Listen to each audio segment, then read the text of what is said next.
నీ కంటి రెప్పలంచున మనస్సు నిండి పొంగిన ఓ నీటి బిందువే కదా నువ్వు వెతుకుతున్న సంపద. ఒక్కొక్క జ్ఞాపకానికి 100 ఏళ్ల ఆయువుందిగా, ఇంకెన్ని ముందు వేచనో అవన్నీ వెతుకుతూ పదా. మనుష్యులందు నీ కథ మహర్షిలాగా సాగదా.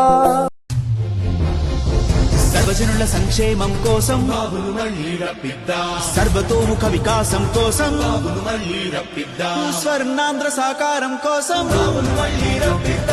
ఆంధ్రుల ఆత్మ గౌరవం కోసం